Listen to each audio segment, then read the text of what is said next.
Welcome to today's media availability with Sporting Kansas City, following the team's first preseason scrimmage of 2025 against Florida International University here in Miami, Florida. We're joined now by Sporting KC manager Peter Vermes. You can use the raise hand function if you have a question. We will start with Daniel Sperry of the Kansas City Star. Hey, Peter. I'm just curious. I know 60 minutes there of a scrimmage there. What can you take away from it? I know scoreline doesn't look great, but positives, negatives that you saw over the 60 minutes there. We're supposed to play 90. We had a few guys that were out, so and I say out there, we're more precautionary than anything else. We just want to keep guys in preseason as consistent as possible. Some concepts that we've been working on. I mean, we only just started this past week, so some concepts for some of the guys are new, and some of it's some things that we're adding in, and so you could see some of the situations resembled those concepts, which was good. At times, it just wasn't consistent. At the same time, we really, other than the goal, and even in the goal, it was a poor giveaway that led to a ball that went down and service in. There's a couple things that maybe could have happened from there. We actually really won the ball a lot in the game from some things that we were working on in the week, which was good to see. And those consistency is what you're trying to get, but being able to see that people actually were putting in some of those concepts throughout the course of, because we had two different groups that played, that was a positive aspect. And we have a lot more work to do on the offensive side, but it was good to see on the defensive that like I said, that we had some real efforts to try and do what it is that we've been working on for the last couple of days. Those concepts, are these concepts that have we've seen in the past with Sporting our teams, or is this new? Is this something that we haven't seen before? Well, I think the concepts of when you don't have the ball, you're trying to win it back. When you're in possession of the ball, you're trying to score. Those things, I mean, I can't reinvent those. I just think it is it's timing. It's who should go and who shouldn't. And for some guys, they've been away from it, or they haven't had those concepts before in the way that we want to do it. And so, like I said, there's repetition of that you're trying to get done, but you're also getting the recognition of when to do it. There's a timing aspect, and so you're sometimes there's a guy who's hesitant that affects the rest of the guys, and then there's it's done really well. And now all of a sudden you win the ball back and you should play forward, but all of a sudden you play square or you play backwards when you had an opportunity to play forward. And those are all things that you're trying to vet out as we continue to grow within preseason and get ready for the season. We'll go now to Thad Bell of the Kansas City Soccer Journal. Thad, your line is open. Hey, good afternoon, Peter. I guess just a general thought on how this first few days has went. I know you're trying to implement certain things, but just how has it went overall? I think this group is younger. I think this group is hungrier. I think the group is fit in a lot of ways, like in regards to even the testing that we did. So their propensity to be able to do things earlier on than maybe we might have expected is good. And there has been a sort of like layer to layer from day to day has gotten better, and they have also responded to challenges within, again, we've been here a week, so not even a week, and so they've responded well to those things each day, and have gotten a little bit better with them. Those things have been real positives, and there's a lot of room to grow for the group and also as individuals. And the first time with Mason in camp, just what can you say about what he's done so far? It's a little different, some of the things that we want him to do, and what the expectation is for him. what he does have, he has something that is really good. He can expose a team in behind.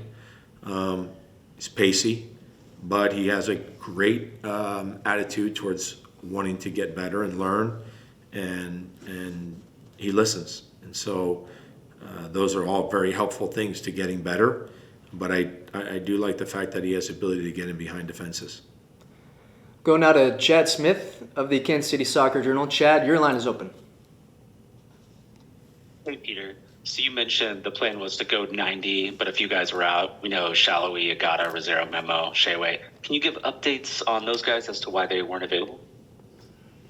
It's the only one I could really mention anything about is Sheway. He had a knock in the head where had a concussion, so he's in that protocol. Outside of him, everyone else, it's a precautionary thing, little tightness here or there, and we don't want it turning into a big thing. Go back to Daniel Sperry. Daniel, your line is open. Kind of coming back to some of these concepts, I'm just curious, like in the attack side, is this like, are there other things too that get layered in when, like, let's say you want a DP attacking number 10, right? You add a DP 10 into that mix. Does that help change kind of the way things are going as in regards to the personnel that was out there in that group and the personnel that you're working with in it? Does it change, or does it change for the individual? Does it change for the, like, I guess, if you're working on these concepts, but you don't have that piece into it right now, like how much, like, are these concepts that will be, I guess, more accented or accentuated once that type of a piece gets in? Let me answer it this way. It'd be great to have all the players that you want with you from day one, because you would get the repetition and be in the places that you want them to be in. When they're not, there's two things. One is the guys that are here are getting that repetition, and hopefully they're growing as players and they're getting better. The new ones that come in, more than likely they're coming in with higher quality, hopefully. And if they are, their adaptation and their, the seamlessness of it should be faster. But at the same time, you'll have some growing pains along the way, and they'll have to get up to speed with those concepts, and we'll continue to, you're constantly trying to repeat them. There's one of the best aspects of a development of a player is obviously competition, but the other is repetition of situation, so that it becomes more instinctive than it's just thinking about it. And there's going to be players that are going to come in at different times, and as they do, they're going to have to get up to speed, and we're going to have to continue to work with them and get them to a place where we feel comfortable, they feel comfortable, and they can continue to get better. But I think growth and improvement is throughout the entire season. It's not just done in preseason. And then one quick last one. I saw Jacob Bartlett in that first group. I'm just curious, how did you deploy him? And how do you feel like he did within that group? Just to be clear, I wouldn't read anything into the lineups, because there truly is. We move so many guys around based on the guys we even determined to not play because of just being precautionary. But Jacob plays the 6. I think he had a good day. He's what we thought he would be. He's a mature kid that has come through our system, and he has a lot of really good. He has a very good understanding of the position and what's expected in that position. And I thought he actually had a pretty good day. Go back to Chad Smith. Chad, your line is open.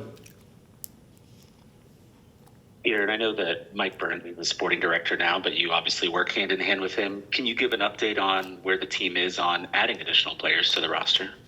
Yeah, Mike's not here. He's overseas, working on some different things. I would say that we have a lot of offers and engagement on quite a few players, and we want to close on them as soon as we possibly can, and that's what he is working on. We're joined now by Sporting Kansas City forward Stephen Afrifa. We'll start with Daniel Sperry of the Kansas City Star. Daniel, your line is open. Hey, Stephen, welcome back. I don't know, for you coming into this preseason, last year you were kind of the guy that broke out. How have you utilized your off season kind of coming into this time to maybe be a guy that maintains and even pushes it to the next level? Yeah, obviously last year, I'd say decent year for me, and I'm obviously looking to improve on that. So just during the off season, working on sharpening the things that I looked at in my game that needed work. So just little things like that, working, making sure I'm better with the team, just trying to get sharper with just chemistry, but little stuff like that. I'm curious, you said you look back at some of the things that you needed. Just where do you feel like your game is as a player right now, and what you need to do to kind of evolve it to the next level? Yeah, for me, really, I'll say 1v1 is obviously my skill set, just being able to create chances off of that. But in terms of just being able to play consistently with the guys, just being able to connect passes, just play off the ball, little things like that, it's been, I say, a struggle for me, but it's something I'm working on and it's getting better. We'll go now to Chad Smith of the Kansas City Soccer Journal. Chad, your line is open. Hey, Steven, so you're a few years removed from going to FIU. I wonder, are there any of the guys that are still there that you played with, and what's it like to play against your old school? It's great to play against them. The guys right there, right now, I know I played with one of them, but I pretty much know the whole team. I was here all off season with them, so I've trained with most of them, and it's good. And it's kind of crazy looking back on it that I was once in their shoes, and where I am today, it's kind of helps me connect with them and just show them that it's possible to make it. So yeah, it's good. And then you got to play today with Mason Toye for the first time in a game. How would you describe kind of the growing chemistry between the two of you? Yeah, this is a funny one. Mason, it's been a little bit of a journey with us. I guess he's finds spots that I'm not used to strikers normally being in. Obviously, Willie and Allen had different play styles. Mason kind of has a hybrid of it, and I love it. Honestly, it's, for me, the things have been on my part with how things have come about in training.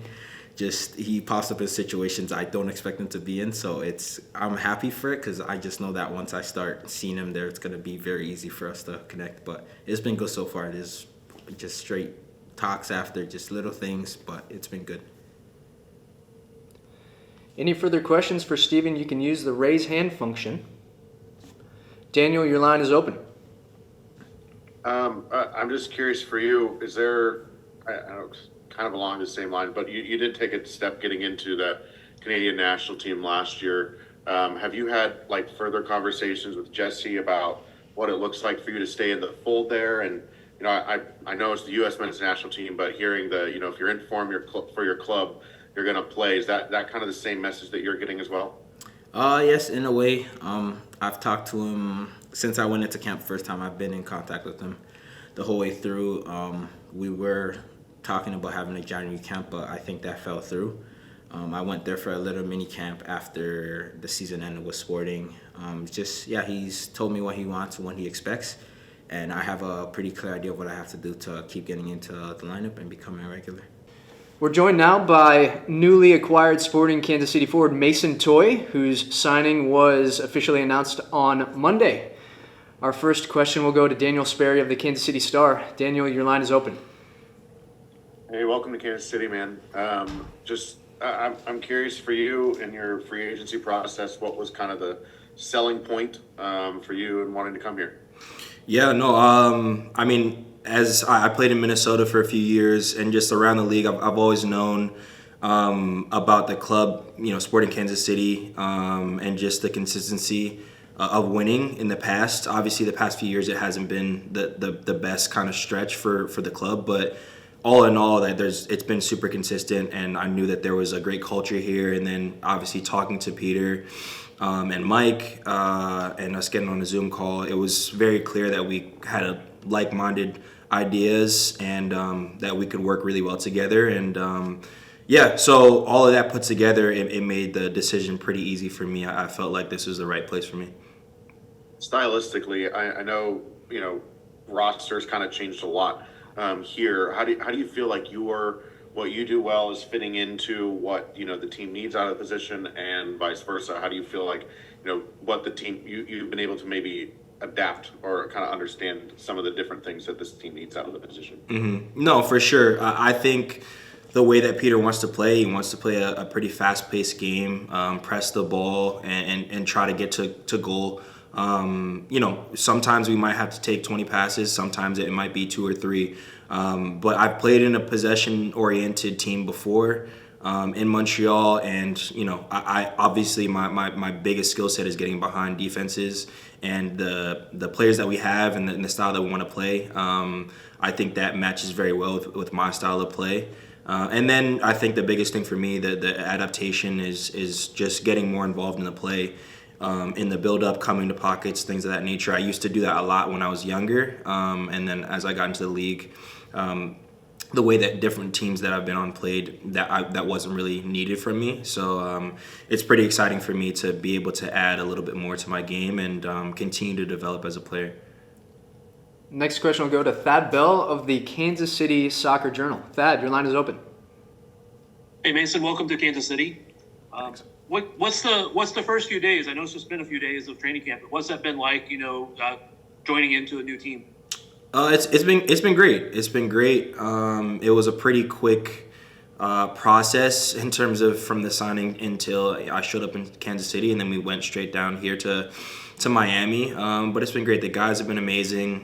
You can tell that we have some really great personalities in the locker room. And yeah, I'm just really excited to get to know the guys more, get to know the staff more. I'm excited for these next few weeks. We'll go now to Chad Smith of the Kansas City Soccer Journal. Chad, your line is open. Mason, welcome to Kansas City. It sounds like you didn't get to spend much time, but we'll have to touch base with you on that once you spend more time in KC.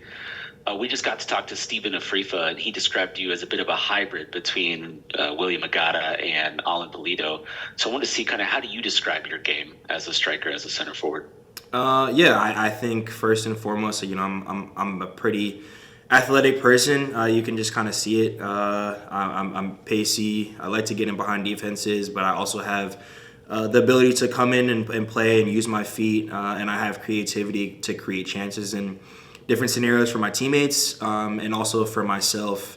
And I don't always need service from other people, so I can win headers in the box, hold the ball up. So I think that I have pretty much a lot of the things that the modern day striker needs. And yeah, again, we have some really great players to give me service and to give me balls in behind. So I'm really excited to continue to get to know the guys and them to get to know me and for us to connect on some balls and score some goals. We'll go back to Daniel Sperry. Daniel, your line is open. I was just curious. I know, you were in Minnesota, you go to Montreal, you end up in Portland last year. Excuse me, sorry. End up in Portland last year. What do you feel like you've learned and picked up as you've kind of been around different places in the league that you feel will help you going forward? Yeah, no, I've picked up a lot. Obviously, I was in Montreal for a pretty good stretch, but I've been in some different locker rooms, even within Montreal, and then obviously in Minnesota and in Portland. So I've just gotten to know how really good ecosystems are built within locker rooms, and just what not to do and what to do to try to get guys going and bring teams together. So I think that's a lot of the things that I've learned throughout my time in the league in these different locker rooms. And then also I've just learned myself. I've learned a lot from older guys, and now obviously I'm getting a little bit older, so I'm stepping into a more leadership role within a locker room. So I've been able to see how older guys kind of carry themselves on a day-to-day basis, and how the top professionals have moved in and out of training, and within the locker room, working with younger guys and stuff like that. So I've gained a lot of knowledge throughout my time in the league. Feels like, too, maybe, you can correct me if I'm wrong, statistically it seems like the best stretch of your career came in Montreal. I'm just curious, what do you think contributed to that, and how do you kind of try and tap into that to kind of keep that kind of form going again? First and foremost, I think it's just health and being able to stay on the field. Even my best season in the league, it was cut short in the middle of the season, really, and I was out for the rest of the year. So I think the biggest thing for me that I've really tried to focus on coming into here is just trying to be as healthy as I can be. And some of that is out of your hands, but just trying to make sure I cross every T and dot every I, so that there's, I have control over, muscular injuries and other things like that. And then last year, obviously, I had a back injury. There's nothing that you can really do about that, and there's some other things, but I just try to make sure I'm as prepared as possible. And then things take care of themselves as long as you work hard every day in training. I got an unbelievable coach and staff underneath him to help me continue to grow and get better every day as a player and as a person. So that's really all I'm worried about. And then ultimately, at the end of the day, it's about winning, and that's why I came here also, is to try to win trophies and win a lot of games and get us back into winning ways and the way that we were before. So that's at the top of my list. I think when you win, everybody does well. So that's first and foremost my number one goal, is to help us win. We'll go back to Chad Smith. Chad, your line is open. So you mentioned Montreal being pretty successful time. I believe you were under Wilfred Nancy for part of that time. I know you've only had a little bit of time with Vermes. 6 days. They're both obviously kind of legends in their own right. How would you compare the two coaches and their styles? A little bit different. Obviously, Wilfred, he's really just started. Obviously, he got going pretty quickly with us in Montreal. It was we damn near won the league in 2022, and that was his second year. So they're both great soccer minds. I think personalities are very different. I'm connect a little bit easier to Peter just because he's a Jersey guy. So I've been around people like him and minds like him before and personalities like him before. So we immediately within the Zoom call, within a couple of minutes, I was like, I really like this guy already. So yeah, they're obviously different in their personalities. I think they both like a possession-oriented style of play, but Peter's is a little bit different than Wilfred's. But again, both really great coaches within the league. But Peter's, he's a staple legend within our league, and Wilfred's been doing great, and it's great to see him have this success in Columbus. And I hope for more success with Columbus, just not against us.